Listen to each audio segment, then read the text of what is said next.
स्वामी news के सभी दर्शकों का हार्दिक स्वागत अभिनंदन है। आज के इस विशेष सत्र में, जो कि रविवार का विशेष सत्र है, योग व स्वास्थ्य, जिसमें हम स्वास्थ्य से जुड़ी हुई बहुत सारी बातें, चाहे वो घरेलू छोटे छोटे प्रयोग हों, चाहे योग, चाहे प्राकृतिक चिकित्सा, चाहे यज्ञ के द्वारा रोगों की चिकित्सा, अथवा एक्यूप्रेशर आदि और प्राकृतिक जितने भी उपाय होते हैं अच्छे स्वास्थ्य को रखने के लिए, उन सब के बारे में बात करते ही रहते हैं। तो आज भी रविवार का विशेष सत्र है। आप सभी दर्शकों के में से भी बहुत सारे लोगों के मेरे पास मैसेजेस, कुछ मेल्स आते हैं, उन्हीं के आज उत्तर देने के लिए आज संडे का सेशन रखा है। तो उन प्रश्नों में सबसे पहला जो प्रश्न था वो दांतों की समस्या वाला था। मैं ऊपर से नीचे चलता हूँ। तो दांतों की समस्या के लिए बहुतों के प्रश्न आए कि कौन सा मंजन करें, कौन सा टूथपेस्ट करें, और दांतों की समस्या बहुत ज्यादा है। तो मैं उन सबको बता दूं कि अगर आप फिटकरी को लेंगे, फिटकरी 250 ग्राम फिटकरी, 250 ग्राम फिटकरी में अगर आप 25 ग्राम गेरू मिला देंगे, जो गेरू मिट्टी आती है ना, जो लाल लाल जैसी गेरू मिट्टी पहले लगाते थे, आज भी लगाते हैं लोग, अपने रैंप्स पर लगाते हैं, जो उस गेरू मिट्टी को 25 ग्राम ले लीजिए। 250 ग्राम फिटकरी, सफेद फिटकरी जो आती है, और 25 ग्राम गेरू उसमें मिला लीजिए, और इन दोनों को अच्छे ढंग से पीस लीजिए, और इसको सुबह मंजन के रूप में करिए। अगर दांतों में से, मसूड़ों में से किसी को खून आता है, उस खून भी निकलना बंद हो जाएगा, पस भर जाता है वह भी समाप्त हो जाएगा, दांत किसी के हिल रहे हैं वह भी समाप्त हो जाएंगे। दांतों की गंदगी कईयों की होती है, भूरे, काले, पीले, पता नहीं लाल क्या क्या हो जाते हैं गुटखा खा खा करके, या वैसे भी कईयों के समस्याएं और भी कई सारी होती हैं। तो दांतों की सारी समस्याएं सॉल्व हो जाएंगी अगर 250 ग्राम फिटकरी में 25 ग्राम गेरू मिला करके उसको पीस कर उसका मंजन आपने किया। तो ये बहुत बड़ी बात है, पायरिया तक इससे लोगों की ठीक हो जाती है। एक छोटा सा प्रयोग और बता रहा हूँ। वो प्रयोग है, जो नीम के पत्ते होते हैं ना, उन पत्तों को जला लीजिए। जलाने के बाद उसका वजन करके देखिए, अगर 100 ग्राम पत्ते, 100 ग्राम जले हुए पत्ते हैं, जले हुए पत्तों का वजन करना है, पहले पत्तों का नहीं करना। और 10 ग्राम उसमें सेंधा नमक डाल दीजिए। 100 ग्राम नीम के जले हुए पत्ते और 10 ग्राम उसमें सेंधा नमक, इनको मिला करके पूरा फाइन पाउडर बना लीजिए। अगर इसको आप करेंगे तो दांत बिल्कुल बहुत सफेद और मजबूत हो जाएंगे। ये दांतों के जो जुड़े हुए प्रश्न थे, उनको मैंने थोड़ा सा आपके सामने उनका समाधान रखा। और आगे जो प्रश्न आए हैं, एक दर्शक का प्रश्न आया है, राजस्थान से बाहर से आया है। वो कहते हैं अटक अटक करके बोलना, यानी कि मैं तो हकलापन ही उसको कहता हूँ, और एक तुतलापन होता है। तो हकलापन और तुतलापन दोनों का ही उपाय बता रहा हूँ।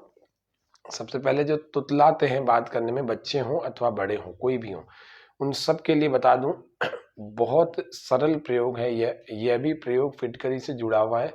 फिटकरी को आप भून लें, पहले भूनने का मतलब तवे पर भून जाती है, भून करके उसको पीस लें, और रात को जब भी सोएं तो 2 ग्राम फिटकरी, ये पिसी हुई, भुनी हुई, पिसी हुई, ये मुंह में रख करके, उस तुतलाता है जो व्यक्ति, उसको बोले भी ये मुंह में रख के सो जाओ।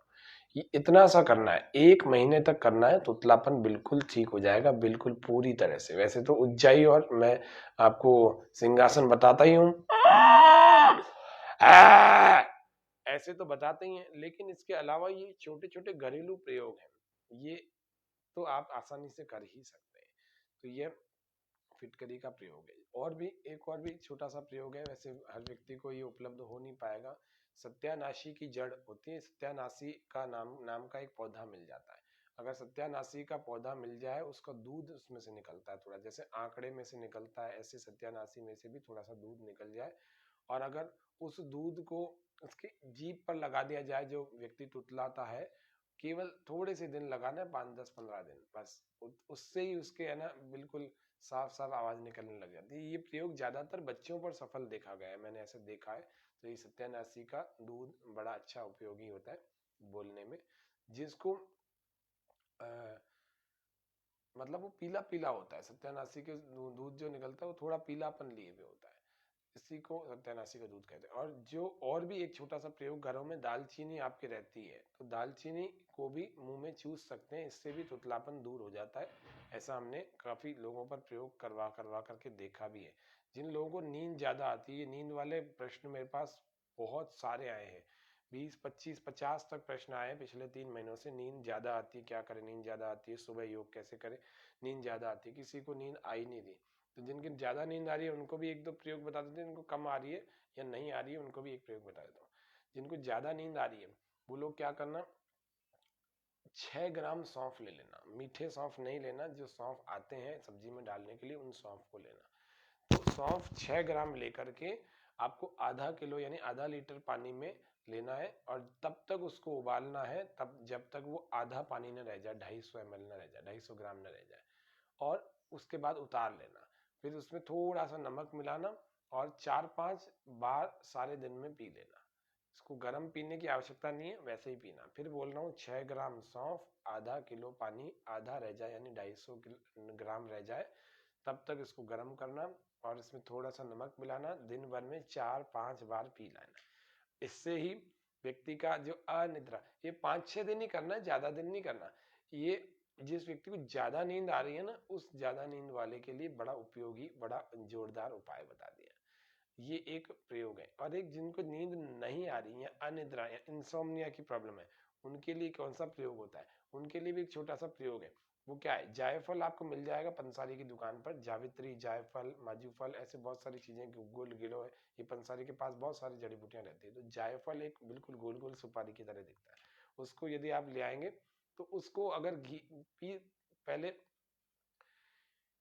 घी में थोड़ा सा उसको पीस ले, पहले थोड़ा उसको पीसना पड़ता है ना। अगर वो पिस जाए, या पिसा हुआ जायफल भी मिल जाता है, घी में पीस पीस करके उसको आंखों की पलकों में लगाए, है ना। घी में पीस करके आंखों की पलकों के ऊपर लगाए। जिनको नींद नहीं आ रही ना, उनको नींद आना शुरू हो जाएगी। वाकई में बड़ा जोरदार प्रयोग है। और रोज प्राणायाम करें, भ्रामरी करें, भस्त्रिका करें, भ्रामरी करें, उद्गीत करें, भ्रामरी करें, अनुलोम विलोम करें, भ्रामरी करें और मेडिटेशन करें, ध्यान करें। इन सब से भी नींद आ जाती है। थोड़ा तनाव, स्ट्रेस लेवल घटेगा और थोड़ा सा हंसा करें खूब जोरदार, ठहाका लगा करके। ये छोटे छोटे से प्रयोग हैं, आसानी से आपके लिए ये नींद लाने के, और जिनको ज्यादा नींद आ रही है उन लोगों के लिए बड़े जोरदार है। और एक और, जिन अभी गर्मी का मौसम बड़ा जोरदार चल रहा है, चलेगा आगे, बहुत गर्मियां आएंगी अभी। उन गर्मी के मौसम में एक बड़ी समस्या काफियों के आएगी कि जो पैरों से पसीना निकल रहा है या बगल से पसीना निकल रहा है। लेकिन पसीना निकलना तो स्वाभाविक बात है, लेकिन इसमें से दुर्गंध बहुत ज्यादा आ रही है। बगल की दुर्गंध कैसे दूर की जाए? तो जामुन का पेड़ आपको मिलेगा, उसके पत्तों को ले आइए। जामुन के पेड़ के जो पत्ते होते हैं, जामुन के पत्ते होते हैं, उनको पानी में पीस करके, पानी में पीस लो और उनको बगल में लगाओ। थोड़ी देर लगा के रखो, 5-7 दिन ऐसा करो, है ना। थोड़ी देर लगाने के बाद धो लो। तो जामुन के पत्तों को पीस करके बगल में लगाए जाए तो बगल के पसीने की जो बदबू आ रही है भयंकर वाली, जो कोई व्यक्ति कई बार बैठ भी नहीं सकता, उसके कपड़े भी ऐसे ही बदबू मारते रहते, तो वो समस्या सॉल्व हो जाएगी, बगल की जितने भी पसीने की समस्या है। एक और प्रश्न आया, वो आया कान के संबंध में कि सुनाई कम देता है। तो सुनाई कम देता है तो वैसे तो एक्यूप्रेशर का एक पॉइंट है बड़ा जोरदार, ये वाला, इसको दबाया करिए, है ना। यही पैर में भी होता है ना, और यही हाथ में भी होता है, दोनों हाथों में। इसको 50-50 बार दबाया करिए, आपको पता लग जाएगा, वाकई में जल्दी फायदा होगा, आपको पता लग जाएगा। और एक ये वाला, है ना। और एक और छोटा सा प्रयोग है ना। इसमें अभी भी लाइव दर्शक है, किसी का कोई प्रश्न हो तो आप पूछ भी सकते हैं और कमेंट में लिख करके। तो ये साइड में यूं दबाए, है ना, ये ऐसे। और एक ये वाला, तो 3 मिनट इस हाथ को दीजिए, 3 मिनट इस हाथ को, या फिर इसको 50-50 बार दबाइए, इसको 10-10 बार, इसको 50 बार, इसको 10 बार, ऐसे ही दोनों पैरों में भी पॉइंट होते हैं। तो कुल मिलाकर के एक छोटा सा प्रयोग बता रहा हूँ। असली हींग यदि आपको मिल जाए, बहुत महंगी भी आती है, और बहुत तो नहीं, थोड़ी महंगी भी आती है, लेकिन खुशबू बहुत अच्छी आती है। उसको स्त्री के दूध में मिलाना है, महिला के दूध में थोड़ा सा हींग को, असली हींग को यदि आप घिस करके कानों में डालोगे तो आपके बहरेपन की समस्या समाप्त हो जाएगी। जिस माता को अभी संतान उत्पन्न हुई है, उससे थोड़ा सा दूध ले आए और उसको, हींग को उसमें डालें और उसमें घिसें। उसको घिस करके उसी दूध को आपको थोड़ा थोड़ा सा 2-2 बूंदे अपने कानों में डालनी है, जिससे कि आपको बहरेपन की समस्या में बड़ा फायदा हो जाता है। ये पक्की बात है, एक प्रयोग हमने 4-5 लोगों पर तो कर रखा है, इसका फायदा तो हुआ है। और ये पुस्तकों की बातें नहीं है, ये प्रैक्टिकल जो है अप्रोच वाली चीजें हैं, आप कर सकते हैं और बिल्कुल आसान प्रयोग है। और एक और भी प्रश्न इसी से संबंधित था, तो उसमें और एक और उपाय बता देता हूँ। वो उपाय है, गाय का जो मूत्र होता है ना, अगर गाय के मूत्र में थोड़ा सा सेंधा नमक डाल लिया जाए और उसको घोल करके ताजा ताजा पिए, 7 दिन करें, केवल 7 दिन, बस इतना सा। जो गौमूत्र पीने से जिनको परहेज नहीं है वे लोग तो आसानी से इसको कर सकते हैं। इतना सा गौमूत्र ले लीजिए, आधा कप, उसमें सेंधा नमक डाल करके 7-8 दिन पी लीजिए, अच्छा खासा फायदा हो जाएगा। एक और प्रश्न हमारे सामने है, वो प्रश्न पहले चलिए इस बहरेपन के बारे में अभी एक दो प्रश्न और थे, एक और छोटा सा प्रयोग बता देते हैं। वो प्रयोग है, शंख जो आपके घरों में रहता है, भगवान के ताक में रखते हैं आप भगवान के मंदिर में, तो उस शंख में यदि पानी भर करके रोज आप पी लेंगे, सुबह उठ करके रात भर, पूरी रात भर उसमें पानी भर के रखें और सुबह उठ करके उसको पी लेना, और शंख की ध्वनि को सुनना भी, जो लोग बजाए ना तो शंख की आवाज को सुना करें, शंख की जो आवाज को सुनता है उसका भी बहरापन दूर हो जाता है। ये जरूर करने की बात है, इसमें कोई कितने दिन करना है कितने नहीं, जब तक बहरापन ठीक ना हो जाए तब तक आप इस शंख के पानी को पिए और शंख की ध्वनि को सुनते रहें। एक और प्रश्न आया था अभी होली में, होली पर ही आया था, वो आया था कि भांग पी ली है, इसका नशा कैसे उतारे। तो भाई पहले पीने से पहले सोचना चाहिए था भांग क्यों पी, और भोले शंकर जी और भोलेनाथ का नाम ले ले करके उल्टी पुल्टी चीजें पी लेते हैं। भगवान शिव जो एक महान योगी थे, भांग को उनके साथ जोड़ दिया गया, ये गलत बात है। भांग का नशा पीने के उतारने के लिए पीना नहीं है, उतारना है। तो अब तुरंत कैसे उतारें, तो दही को मीठा कर लीजिए, मीठी दही आप सेवन करेंगे तो भांग का नशा उतर जाएगा। ये छोटा सा प्रयोग है। और एक और प्रश्न और ले लेते हैं, क्योंकि आज थोड़ा सा समय हमारे पास कम है, इस कम समय में ही अपने को काफ़ी चीज़ें जाननी होती हैं। तो एक और प्रयोग छोटा सा सवाल एक लेते हैं। वो सवाल है कि दिमाग की कमजोरी है, एक सवाल आया, ओवर ब्लीडिंग की प्रॉब्लम है। तो ओवर ब्लीडिंग की प्रॉब्लम कई सारे लोगों को है और दिमाग की कमजोरी कई सारे लोगों को, तो इन दोनों का सामान्य सा सरल सा एक हल बताता हूँ, घर में से ही निकल जाएगा। वो घर में से क्या निकलेगा, 6 ग्राम तो सौंफ ले लीजिए और बादाम ले लीजिए, आप 7 बादाम ले लीजिए। 6 ग्राम सौंफ और 7 बादाम और 6 ग्राम मिश्री, फिर बोल रहा हूँ, 6 ग्राम सौंफ, 6 ग्राम मिश्री और 7 बादाम, इन सबको आप कूट पीस करके पूरा फाइन पाउडर बना लीजिए। रात को जब भी सोए तो दूध के साथ, गुनगुने दूध के साथ इसको लेना। कितना लेना, आधा चम्मच ले सकते हैं, पौन चम्मच ले सकते हैं, 1 चम्मच ले सकते हैं, आप 1 चम्मच तक इसको ले सकते हैं। रात भर पानी नहीं पीना कि उठ उठ करके बार बार पानी पी रहे हैं। इससे क्या होगा, दिमाग की कमजोरी दूर हो जाएगी और याददाश्त तो बढ़ेगी ही बढ़ेगी। 40 दिन तक इसको करना, याददाश्त इतनी तेज बढ़ जाएगी कि ये याददाश्त के साथ साथ अपनी आंखों की नजर पर भी बड़ा जोरदार प्रभाव करता है। तो कई सारे लोगों का इसमें चश्मा भी उतर जाता है अगर आप इसको 40 दिन तक करेंगे तो। एक और बड़ा कॉमन क्वेश्चन आया है कि मासिक धर्म की अधिकता है, यानी कि ओवर ब्लीडिंग की प्रॉब्लम है। तो ओवर ब्लीडिंग जिनको भी ज्यादा हो रही है, ज्यादा ब्लीडिंग हो रही है या फिर ज्यादा दिनों तक चलती है, तो उन सबको एक सामान्य सा प्रयोग करना चाहिए। घर में आपके सूखा धनिया होता है ना, उस सूखे धनिया को, हरा धनिया की बात नहीं कर रहे हैं, तो जो गोल गोल मसालों में प्रयोग होता है वह सूखा धनिया, अगर उसको आप 20 ग्राम धनिया लेकर के 200 ग्राम पानी में अगर आप औटाए, बहुत गर्म करना, बहुत गर्म करना, बहुत गर्म करना, और जब ये 50 ग्राम रह जाए, यानी 1/4 रह जाए ये पानी, तो इस 1/4 पानी को आपको छान लेना है। छान करके उस महिला को, माता को पिला देना, उस लड़की को पिला देना। इससे ओवर ब्लीडिंग की प्रॉब्लम सॉल्व हो जाएगी हमेशा के लिए। चाय की पत्ती का भी प्रयोग हमने पहले बताया था, फिर बता रहा हूँ, इस प्रयोग को 20 ग्राम धनिया और 200 ग्राम पानी, इसको मिला करके औटाए औटाए औटाए 1/4 हो जाए तो उस लड़की को, महिला को पिला दीजिए जिनके ओवर ब्लीडिंग हो रही है। कुछ दिन पिलाए, 10-15 दिन, इससे अच्छा खासा रिलीफ हो जाता है, अच्छा खासा फायदा आता है। ये मामूली सा प्रयोग नहीं है, दिखने में छोटा सा लग रहा है लेकिन ये वास्तव में बड़ा जोरदार चीज है।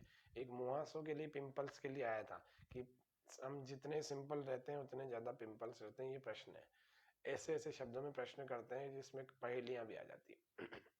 ये भी राजस्थान से बाहर से और राजस्थान से अजमेर से भी बहुत सारे लोगों ने प्रश्न किया है। पिंपल्स के कम से कम 10-15 प्रश्न चल रहे हैं, तो उनका एक ही उत्तर दे रहा हूँ। जायफल आपको मिल जाएगा, फिर से जायफल का और काली मिर्च का प्रयोग मिश्रित रूप से बता रहा हूँ।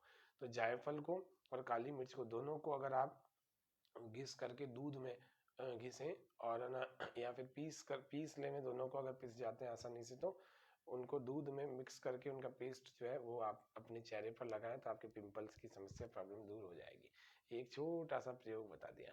सरसों का तेल एक और भी बता देता हूँ। सरसों का तेल जो है, अगर उसमें सेंधा नमक आप डाल करके दोनों को अगर नींबू के रस में घोट कर, फिर से बोल रहा हूँ, सरसों का तेल और उसमें सेंधा नमक और नींबू का रस, ये तीनों को मिक्स करके अगर आप लगाएंगे मुहासों पर, जहाँ जहाँ मुहासे केवल वहीं वहीं लगाएं, उसमें भी अच्छा खासा फायदा हो जाता है। और एक प्रश्न तो आया मोटापा कम, हमारे योग के सेशन देख लीजिए, ये मोटापा कम हो जाएगा।